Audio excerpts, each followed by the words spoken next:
Hello everyone. देखो, in the last lecture हमने क्या डिस्कस किया था?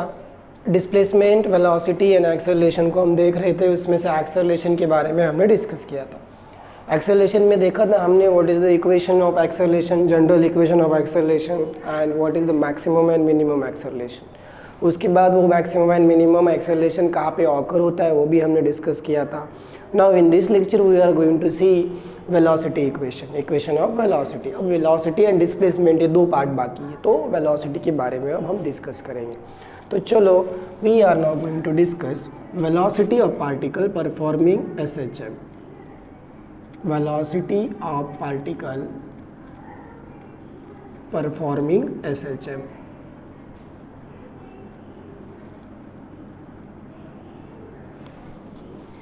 नाउ सी, वेलोसिटी के बारे में जब हम डिस्कस करने जाएंगे तो फिर से एक बार मुझे उस एसएचएम का पाथ डिस्कस कर लेना है। पाथ मतलब देखो यहाँ पे, suppose the particle is performing SHM on this straight line. This is the mean position, this is the right extreme. This position को हमने क्या बोला था? Mean position. और इसको क्या बोला था? Right extreme position, right extreme. And this is left extreme, this is left extreme. तो left extreme, mean position, right extreme. Okay, now जो डिस्प्लेसमेंट था, displacement is always denoted by x and displacement is always measure from mean position. तो यहाँ से major करेंगे। Suppose particle यहाँ पे है तो ये डिस्प्लेसमेंट हम जनरली दिखाएंगे एक्स से। तो जब मैं एक्स यहाँ से मेजर कर रहा हूँ तो यहाँ पे सपोज मैं पूछूंगा कि what is the value of x here, what is the value of x here. अब मैं जहाँ मेजरिंग यहाँ से कर रहा हूँ तो एक्स की वैल्यू यहाँ पे 0 हो जाएगी। सो मीन पोजीशन पे एक्स होगा 0। और मैंने बताया था कि मैक्सिमम डिस्प्लेसमेंट जो है वो होता है एम्पलीट्यूड, तो ये हो जाता है प्लस है। राइट साइड में है इसीलिए प्लस है। ओके, और लेफ्ट साइड में जब आप आओगे तो मीन पोजीशन से ये जितना डिस्टेंस है उतना ही डिस्टेंस ये रहेगा, तो ये हो जाएगा माइनस है। So here amplitude is plus है एंड माइनस है। ओके, राइट और लेफ्ट एक्सट्रीम में हो जाता है प्लस है माइनस है। ओके, इस पाथ को मैंने दिखा दिया है। अभी मुझे कैलकुलेशन करना है वेलोसिटी का। Once again I am going to use the equation of acceleration. मतलब क्या हुआ कि मुझे वेलोसिटी डिराइव करने के लिए फिर से एक्सेलरेशन की इक्वेशन की ज़रूरत पड़ेगी। तो मैंने देखा था कि जो डिफरेंशियल इक्वेशन था, देखो यहाँ पे मैं फिर से लिख रहा हूँ, differential equation of SHM, differential equation of simple harmonic motion. क्या था बच्चों, बोलो क्या था? D square x by D T square plus omega square x is equal to 0। ये इक्वेशन था मेरे पास। Is it clear? अब मैं D square x by D T square को थोड़ा सा मॉडिफाई कर रहा हूँ। मॉडिफाई मतलब वही पिछले टाइम हमने जो देखा था। ये इसका मीनिंग क्या है? It is the double derivative of displacement. और ये एक्सेलरेशन था हमारा। Is it clear? ये क्या था हमारा? एक्सेलरेशन। तो ये एक्सेलरेशन है ए। इसको हमने ऐसे भी लिख सकते हैं, D we by D t, that is rate of change of velocity with respect to time.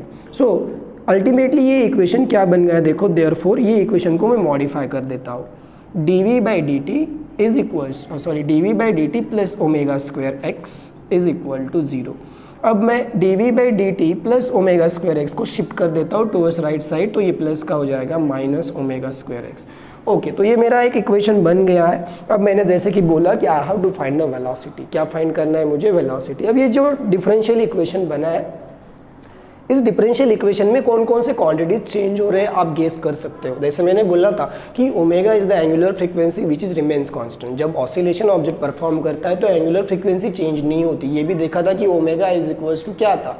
के अपॉन यम। ओमेगा स्क्वायर की वैल्यू के अपॉन यम सब्स्टिट्यूट की थी मैंने, तो ये दोनों पार्ट कांस्टेंट रहते हैं, इसलिए ये ओमेगा कांस्टेंट था। सो ओमेगा कांस्टेंट है, लेकिन आप जब देखोगे तो तीन quantities, velocity, displacement and time. Velocity, displacement and time. जब भी पार्टिकल यहाँ पे एसएचएम परफॉर्म करेगा उस वक्त वेलोसिटी, डिस्प्लेसमेंट एंड टाइम, ये तीनों फिजिकल क्वांटिटीज हमेशा चेंज होते रहेंगे। Is it clear? तो चेंज होते रहेंगे इसका मतलब they are the variable. But कोई भी डिफरेंशियल इक्वेशन अब जब हम फिजिक्स में सॉल्व करेंगे तो उसमें सिंपल पार्ट कौन सा होता है कि we are dealing with solving we are dealing with solving a equation having two unknown variables. दो अननोन वेरिएबल्स होंगे तो हम उसे सॉल्व कर सकते हैं। यहाँ पे 3 वेरिएबल्स है, so it is quite difficult. तो मैं क्या कर रहा हूँ कि इसको 2 क्वांटिटीज़ में मैं कन्वर्ट करता हूँ। देखो कैसे कन्वर्जन होगा। अब मैं फिर से इस d we by D T को लेता हूँ डी बाई डी टी, इस डी बाई डी टी को एक सिंपल चेन रूल यूज़ करने वाला हूँ मैं। कैसे? जैसे इस डी बाई डी टी को मैं अब ऐसे लिखूँगा, देखो डी को ऐसे लिखा इंटू डी टी को ऐसे लिखा, ये डी बाई डी टी ही है, यहाँ पे कुछ भी नहीं मतलब 1 है। Is it clear? तो डी बाई डी टी है। बस इस 1 को हटा के मैं अब यहाँ पे डाल देता हूँ डी एक्स, यहाँ पे भी डाल देता हूँ डी एक्स। क्यों? ये कट करने के लिए एडजस्ट किया ना मैंने, तो उसका इफेक्ट नहीं होना चाहिए, इसका इफेक्ट नलीफाई करना है तो डिवाइड करने के बाद मल्टीप्लाई भी करना पड़ेगा। So after multiplication we got this. Now अब इसको थोड़ा सिंप्लीफाई करते हैं। देखो इसका मीनिंग क्या है? It is the rate of change of velocity with respect to displacement, rate of change of velocity with respect to displacement. But इसका कोई मीनिंग नहीं निकल रहा है, यहाँ से मुझे कुछ नहीं मिल सकता, लेकिन इससे कुछ मिल सकता है। बिकॉज ये क्या है? Rate of change of displacement with respect to time. Rate of change of displacement with respect to time होता क्या है? dx बाई डी टी क्या होता है? वेलोसिटी होती है। क्या होती है? वेलोसिटी। तो मेरा इक्वेशन क्या बनेगा? dv by D T is equals to, dv by D X को मैंने एज इट इज़ लिखा और dx बाई डी टी की जगह पे लिखा v। तो चलो मेरे पास जो वैल्यू बन गई dv बाई डी टी की, इस v को मैं आगे लिख देता हूँ, तो ये बन गई v dv by D X. Is it clear? तो ये dv बाई डी टी, ये जो dv बाई डी टी था यही मेरा एक्सेलरेशन था, और वो क्या बन गया? v dv by D x. तो चलो मैं इस dv बाई डी टी इसको नंबर 1 देता हूँ और बोलता हूँ फ्रॉम 1। अब क्या करता हूँ मैं? From first. तो फ्रॉम फर्स्ट से मुझे क्या समझ में आएगा? देखो यहाँ पे dv बाई डी टी की जगह पे मैं डाल दूंगा v dv by D X. यहाँ पे v dv by D X में सब्स्टिट्यूट कर रहा हूँ, v into dv by D X is equals to minus omega square X, is equals to minus omega square X. अब आप लोग जब इस इक्वेशन को ऑब्जर्व करोगे तो एक चीज़ आपको दिखाई देगी। देखो वेलोसिटी, डिस्प्लेसमेंट, डिस्प्लेसमेंट दो ही वेरिएबल्स आ गए, ओमेगा स्क्वेयर तो कांस्टेंट था, ऑटोमेटिकली टाइम को हमने रिमूव कर दिया। तो ये डिफरेंशियल इक्वेशन जो है, ये डिफरेंशियल इक्वेशन अभी 2 वेरिएबल्स में बन गया। वो 2 वेरिएबल कौन से हैं? वेरिएबल है वेलोसिटी एंड डिस्प्लेसमेंट। अब ये जो डिफरेंशियल इक्वेशन है, इस डिफरेंशियल इक्वेशन को सॉल्व करके मुझे वेलोसिटी का एक्सप्रेशन फाइंड करना है। अब कोई भी डिफरेंशियल इक्वेशन आप जब सॉल्व करोगे तो वो कैसे सॉल्व करते हैं? मैथमेटिक्स में आप लोग 12th स्टैंडर्ड में ये चैप्टर देखने वाले हो। डिफरेंशियल इक्वेशन करके आप लोगों को एक नेक्स्ट चैप्टर आएगा, उसमें टोटली आप लोगों को डिफरेंशियल इक्वेशंस को सॉल्व करना है। डिफरेंशियल इक्वेशन में आप लोगों को derivatives as well as integration दोनों का यूज करना होता है। Is it clear? तो इस डिफरेंशियल इक्वेशन को सॉल्व करने के अभी मैं फिलहाल कुछ सिंपल स्टेप्स बता देता हूँ। देखो सबसे पहले आप लोगों को क्या करना है? दिए हुए इक्वेशन में आप लोगों को डिफरेंशियल ऑपरेटर्स को ढूंढना होता है। 2 डिफरेंशियल ऑपरेटर है, एक है dv और दूसरा है dx। जिसको भी d कनेक्टेड है उसे हम डिफरेंशियल ऑपरेटर कहेंगे। तो ये dv एंड dx से 2 ऑपरेटर्स हो गए। अब इन 2 ऑपरेटर्स का क्या करना होता है? फर्स्ट स्टेप में आप लोगों को ये डिफरेंशियल ऑपरेटर न्यूमरेटर में लाना है। what is the first step?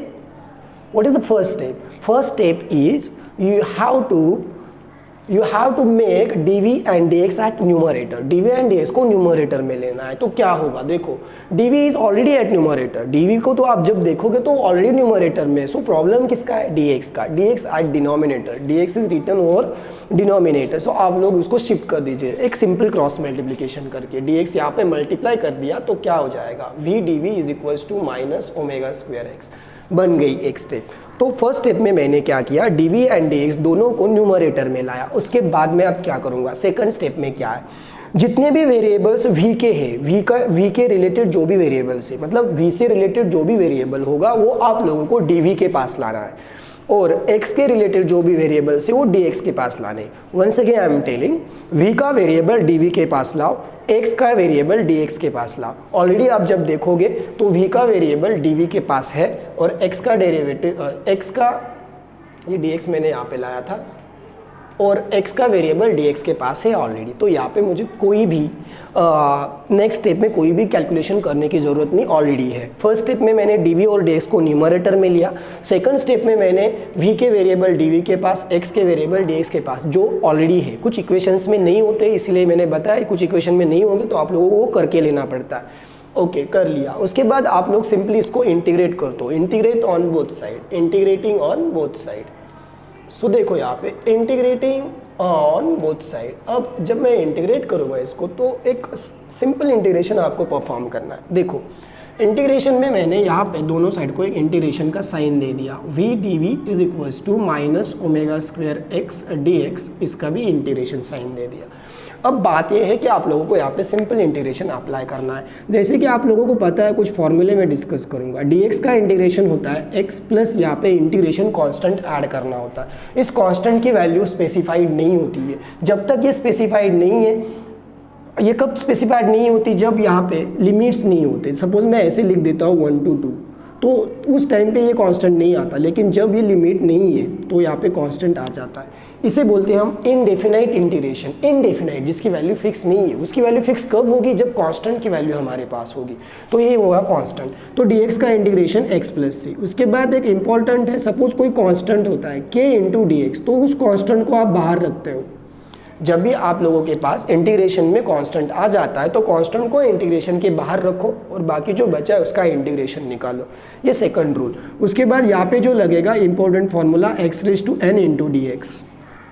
x raise to n into D X, इसका मतलब क्या है, x की पावर जो होगी वो एक कांस्टेंट नंबर होगा। एक कांस्टेंट नंबर मतलब 1 हो सकता है, -1 हो सकता है, 2 हो सकता है, 1/2 हो सकता है, कुछ भी हो सकता है। तो x रेज़ टू, इसका इंटीग्रेशन कैसे करेंगे हम, इसकी जो n पावर है इस x से बढ़ा दो, +1 कर दो, उसमें जो भी नंबर है उसमें +1 कर दो, और जो भी ऊपर बन रहा है उसे नीचे डिवाइड कर दो, प्लस c, फिनिश। इसका मैं एक एप्लीकेशन बता देता हूँ। x रेज़ टू 5 dx दिया मैंने, x रेज़ टू 5 dx देने के बाद ये क्या होगा, 5 में 1 ऐड कर दिया, 5 + 1 अपॉन जो ऊपर आया उसी को डिवाइड किया, तो ये हो गया x raise to 6/6 plus c। समझ में आ गया इसका एप्लीकेशन। तो चलो मैं यहाँ पे इसको अप्लाई कर देता हूँ। सबसे पहले फर्स्ट वाले स्टेप में मैं इसको ऐसे लिख देता हूँ, माइनस साइन, माइनस मतलब -1 होता है, उसे बाहर लिया बिकॉज वो कांस्टेंट है, -1 इज कांस्टेंट जो बदलेगा नहीं। ओमेगा स्क्वायर मैंने ऑलरेडी बोला था वो भी कांस्टेंट है, और ये x dx बचा। अब देखो यहाँ पे ये v dv है, ये x dx है। v dv और x dx में कुछ भी डिफरेंस नहीं है, खाली वेरिएबल चेंजेस है। ओके, तो यहाँ पे आप देखोगे कि v dv, v का पावर यहाँ पे क्या है, 1 है, कुछ भी नहीं लिखा, मतलब क्या हुआ, 1 हुआ। तो इसका इंटीग्रेशन मैं कैसे निकालूंगा, जैसे मैंने बताया कि यहाँ पे जो नंबर है उसमें एक ऐड करो, तो क्या होगा, v यहाँ पे कुछ भी नहीं मतलब 1 है, तो 1 + 1 अपॉन 1 + 1 2 हो गया, is equals to minus omega square. x का पावर भी यहाँ पे कुछ भी नहीं मतलब 1 है, तो 1 + 1 अपॉन 1 + 1। ओके, प्लस क्या है, प्लस मुझे यहाँ पे कांस्टेंट ऐड करना पड़ेगा, 1 + 1 2 upon 2 is equals to minus omega square X square upon 2 + c। ये एक जनरलाइज इक्वेशन बन गया। अब मैं थोड़ा सा कांस्टेंट के बारे में डिस्कस करता हूँ। चलो मैंने 2 ये नंबर लिया, 2 इज कांस्टेंट। ऐसे बहुत सारे कांस्टेंट होते हैं, जैसे log 2 भी कांस्टेंट है, sin 30 भी कांस्टेंट है। इज इट क्लियर, जिसमें x नहीं है, जिसमें कोई भी वेरिएबल नहीं है, वो कांस्टेंट होता है। तो ये कांस्टेंट का आप जब देखोगे तो देखो क्या होगा, कांस्टेंट को, ये 2 को मैंने 2 से मल्टीप्लाई किया 4, ये भी कांस्टेंट है। मतलब किसी भी नंबर से आप मल्टीप्लाई करो कांस्टेंट को, वो कांस्टेंट ही होगा। इस नंबर को मैंने डिवाइड कर दिया 2/2 1 इज अगेन कांस्टेंट। मतलब आप किसी भी कांस्टेंट को कुछ भी प्रोसेस करो, कांस्टेंट के साथ कुछ भी प्रोसेस करो, वो कांस्टेंट ही रहेगा हमेशा। तो देखो मैं इस 2 को मल्टीप्लाई कर देता हूँ, ये नीचे वाला 2 जो है ना, ये अच्छा नहीं दिख रहा डिनोमिनेटर में, नहीं चाहिए मुझे सिंप्लीफाइड इक्वेशन में, तो मैं इसको 2 से मल्टीप्लाई कर देता हूँ। तो मल्टीप्लाई इक्वेशन बाई 2। अब मैं जब 2 से मल्टीप्लाई कर दूंगा तो आपको पता है यहाँ पे मल्टीप्लाई करने के बाद ये 2 कैंसिल करेगा, तो यहाँ पे बचेगा v², यहाँ पे भी कैंसिल करेगा माइनस ओमेगा स्क्वायर एक्स, और यहाँ पे कैंसिल नहीं करेगा, ये मल्टीप्लाई कर देगा इसको c × 2। लेकिन वो 2c, मैंने अभी बोला कि आप कांस्टेंट को मल्टीप्लाई करो, डिवाइड करो, वो कांस्टेंट ही रहेगा, तो ये कांस्टेंट ही रहेगा, c रहेगा।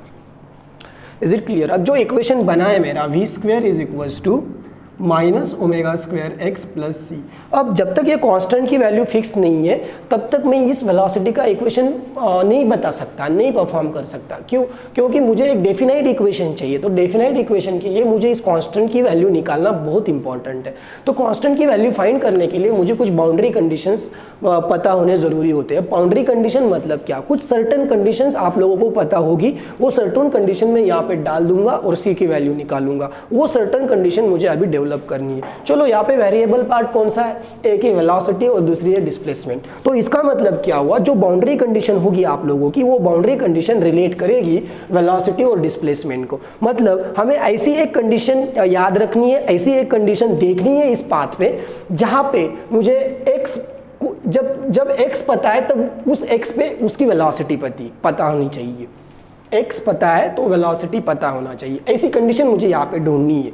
तो जब मुझे ऐसे पता होगा तभी जाके मेरा c निकलेगा। तो चलो हम पाथ के पास आते हैं। आप लोग देखो यहाँ पे जब पार्टिकल SHM परफॉर्म करता है लाइक दिस, पार्टिकल ऐसे ऑसिलेट करता है, पार्टिकल ऐसे सिंपल हार्मोनिक मोशन जब परफॉर्म करता है तो आप लोगों को क्या दिख रहा है, पार्टिकल सपोज यहाँ से स्टार्ट हुआ, पार्टिकल यहाँ पे आया, यहाँ पे वो क्या करेगा, अब यहाँ रिटर्न आना है तो यहाँ पे ये डायरेक्शन चेंज करता है, पार्टिकल यहाँ पे क्या करता है, उसकी डायरेक्शन चेंज करता है और सेम पाथ पे। तो क्या देखो एक गेस करो, आप लोगों ने एक बॉडी ऊपर फेंकी स्ट्रेट लाइन में, अब उस बॉडी को ऐसे रिटर्न नहीं आना है, उस बॉडी को सेम पाथ में रिटर्न आना है, सेम पाथ पे। तो क्या करना पड़ेगा, देखो जब पार्टिकल उसके एक मैक्सिमम हाइट पे यहाँ पे पहुंचेगा तब उसको अभी रिटर्न जर्नी स्टार्ट करनी है सेम पाथ पे। तो ये यहाँ पे उसकी वेलोसिटी जीरो करेगा, वेलोसिटी जीरो नहीं होगी तो वो नीचे नहीं आएगा। Is it clear? तो इसका मतलब क्या हुआ, जब भी पार्टिकल टर्न करेगा, सेम पाथ पे टर्न करेगा, तब वो खुद की वेलोसिटी जीरो करता है टर्निंग पॉइंट पे।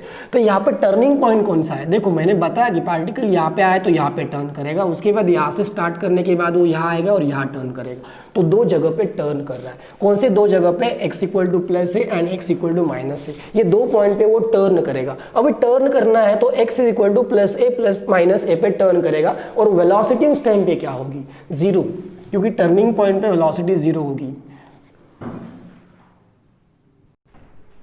Sorry guys, there was a problem about light. Okay, will start again.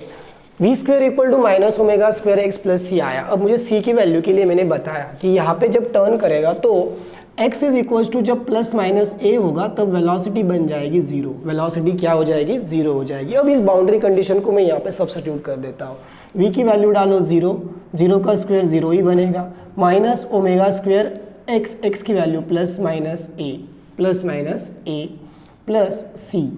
Okay, अब इसको थोड़ा मल्टीप्लाई कर लो, देखो प्लस इंटू माइनस क्या होता है, plus into minus minus, minus into minus plus. Okay, तो ये प्लस माइनस हो गया फिर से। सो ये plus minus omega square A plus minus omega square A plus C. Is it clear? Pause करना। ओके, देखो there was certain problem see here, zero minus omega square plus minus A. अब यहाँ पे एक बचा है, देखो यहाँ पे ओमेगा स्क्वेयर एक्स स्क्वेयर था, ओमेगा स्क्वेयर एक्स स्क्वेयर उसका स्क्वेयर हो गया। अब स्क्वेयर का देखो यहाँ पे क्या होगा, प्लस का स्क्वेयर प्लस ही होता है, माइनस का स्क्वेयर प्लस ही होता है, तो ये बन जाएगा minus omega square as it is, ये हो गया A square, omega square A square plus C. अब ये यहाँ पे ट्रांसफर कर देंगे तो ये हो जाएगा प्लस, सो ये बन गया omega square A square is equal to C. तो कांस्टेंट की वैल्यू मेरे पास मिल गई, क्या मिली, ओमेगा स्क्वेयर ए स्क्वेयर। अब इस वैल्यू को मैं सब्स्टिट्यूट कर दूंगा इस इक्वेशन में। ओके, तो put in equation second, put in equation second. अब सेकंड इक्वेशन में जब आप सी को सब्स्टिट्यूट कर दोगे तो क्या बनेगा, v square is equals to minus omega square x square plus C की वैल्यू मेरे पास आई है ओमेगा स्क्वेयर ए स्क्वेयर। अब इस इक्वेशन को मैं थोड़ा सा सिंप्लीफाई कर देता हूँ, v square is equals to, इन दोनों में आप लोगों को कांस्टेंट दिख रहा है ओमेगा स्क्वेयर। अब बचा क्या है यहाँ पे माइनस एक्स स्क्वेयर और यहाँ पे प्लस ए स्क्वेयर। मैं प्लस ए स्क्वेयर को आगे लिखता हूँ, तो प्लस ए स्क्वेयर माइनस एक्स स्क्वेयर। ना मुझे वेलोसिटी का स्क्वायर नहीं चाहिए, मुझे सिर्फ वेलोसिटी चाहिए, तो मुझे यहाँ पे उसका स्क्वायर रूट लेना पड़ेगा। So taking square root on both side, taking square root on both side. अब स्क्वायर रूट लेते तो क्या बनेगा, v is equals to plus minus देखो यहाँ पे, अब यहाँ पे स्क्वायर रूट लेते समय ओमेगा स्क्वायर और ये टर्म मल्टीप्लाई में, तो मैं ओमेगा स्क्वायर का सेपरेट स्क्वायर रूट ले सकता हूँ ओमेगा, लेकिन ये दोनों के बीच में माइनस साइन है, तो क्या इसका स्क्वायर रूट ए स्क्वायर का ए और एक्स स्क्वायर का एक्स आएगा, नहीं, ये माइनस है बीच में, तो हमें इसका स्क्वायर रूट सेपरेट नहीं निकाल सकते, तो इसको डायरेक्टली स्क्वायर रूट का साइन दे दो, A square minus x square.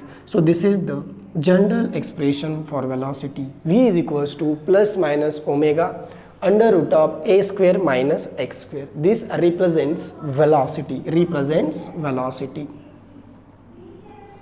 अब वेलोसिटी का रिप्रेजेंटेशन करने के बाद मुझे चाहिए एक्सेलरेशन। क्या चाहिए, एक्सेलरेशन। अब एक्सेलरेशन तो मैंने निकाल लिया था, अब वेलोसिटी खत्म होने के बाद उसका maximum velocity and minimum velocity दोनों को डिस्कस करना पड़ेगा।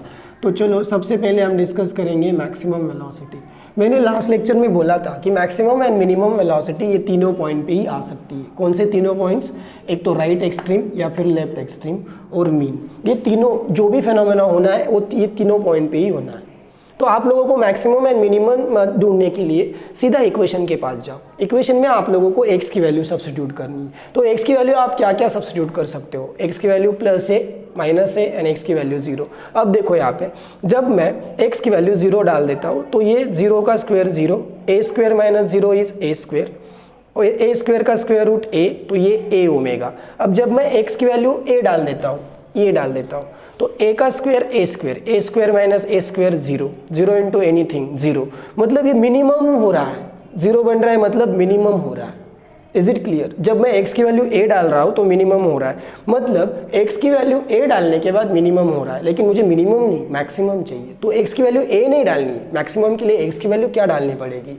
0। So for maximum value x is equal to 0। तो इसका मतलब वेलोसिटी मैक्सिमम कहाँ पे होगी? मीन पोजीशन पे। x इक्वल टू 0 कौन से पोजीशन पे है? Mean position. So x is equal to 0 at mean position. तो मीन पोजीशन में x की वैल्यू में 0 डाल देता हूँ तो क्या बनेगा? देखो यहाँ पे वेलोसिटी तो मैक्स होगी, तो मैं यहाँ पे लिखता हूँ v max plus minus omega तो हमेशा कांस्टेंट होता है, a स्क्वायर माइनस x की जगह पे क्या डालना है? 0, 0 का स्क्वायर, तो ये plus minus omega, a square का स्क्वायर रूट आ गया a, तो याद रखो plus minus a omega.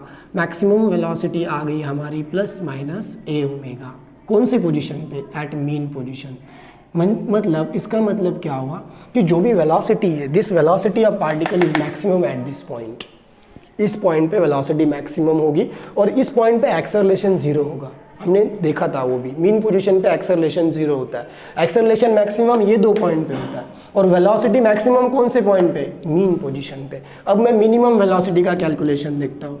Minimum velocity देखो अभी यहाँ पे मिनिमम वेलोसिटी के लिए मुझे क्या करना होगा? मैंने अभी बताया था कि मिनिमम भी ये तीनों पॉइंट में से ही हो सकती है, लेकिन मैंने देखा कि x इक्वल टू 0 पे मैक्सिमम बन रहा है, तो मिनिमम कहाँ पे बनेगा? प्लस माइनस a पे। सो मिनिमम वेलोसिटी के लिए x is equal to plus minus a। तो ये क्या बनेगा? x equal to plus minus a मतलब कौन सी पोजीशन है? Extreme position. कौन सी पोजीशन है? Extreme position. तो इसका मतलब जो मिनिमम वेलोसिटी है वो x equal to plus minus A P बनेगी। तो मैं इस इक्वेशन के पास जाता हूँ, v is equals to plus minus omega under root of A square minus x की वैल्यू क्या है? प्लस माइनस ए का square. So plus minus omega under root of A square minus, plus का square plus ही होता है, minus का भी प्लस होता है, स्क्वायर किया, A square minus A square 0, 0 into anything 0। So minimum velocity क्या बन गई? 0। So keep in mind particle की वेलोसिटी मिनिमम 0 होती है और वो कहाँ पे होती है? Extreme position. कहाँ पे होती है? At extreme position. So this is the velocity, general expression as well as maximum velocity and minimum velocity. याद कैसे करना है फिर से एक बार देख लो। एक्सेलरेशन का इक्वेशन लेना है। एक्सेलरेशन जो D square x by D T square है उसे हम क्या लिख सकते हैं? D we by D T. उसको चेन रूल से अरेंज करो, डी वी और डी टी को ऐसे क्रॉस में लिख लो, डी एक्स को डिवाइड करो, मल्टीप्लाई करो, जिससे क्या होगा? ये कैंसिल करके इसका इफेक्ट निकल जाएगा। लेकिन हमें कैंसिल करने के लिए एडजस्टमेंट नहीं किए, हमें उसका कुछ अलग मीनिंग लेना है। तो d x by D t मतलब derivative of x, that is differentiation of displacement with respect to time, ये होता है velocity. D x by D t होता है वेलोसिटी, यहाँ पे v डाल दिया, तो d we by D x into v. अब ये वैल्यू जो d we by D t की आई है, ये वैल्यू हम यहाँ पे डाल देंगे d we by D t की जगह पे। तो इक्वेशन क्या बना? v d we by D x minus omega square x. ये एक डिफरेंशियल इक्वेशन बनता है। उस डिफरेंशियल इक्वेशन को जो मैंने रूल्स बताया उसके हिसाब से सॉल्व करने के बाद यहाँ तक आता है। अब इस कांस्टेंट की वैल्यू निकालने के लिए आप लोगों को बाउंड्री कंडीशन की ज़रूरत है। बाउंड्री कंडीशन के लिए आप लोगों को ये याद रखना है कि जब एक्सट्रीम पॉइंट्स आ जाते हैं तो डायरेक्शन चेंज हो जाती है, और जब डायरेक्शन चेंज होती है तो उस टाइम पे वेलोसिटी 0 होती है। तो velocity is zero when displacement is x equal to plus minus A, extreme points पे। ये कंडीशन डाल के c निकाल दो और जनरल इक्वेशन फॉर्म करो। मैक्सिमम और मिनिमम डालने के लिए आप सिंपली एक काम किया करो कि x की वैल्यू एक बार 0 डालो, x की वैल्यू दूसरी बार प्लस माइनस a डालो, आप लोगों को वो समझ में आ जाएगी। Clear? Or displacement we will see in the next lecture.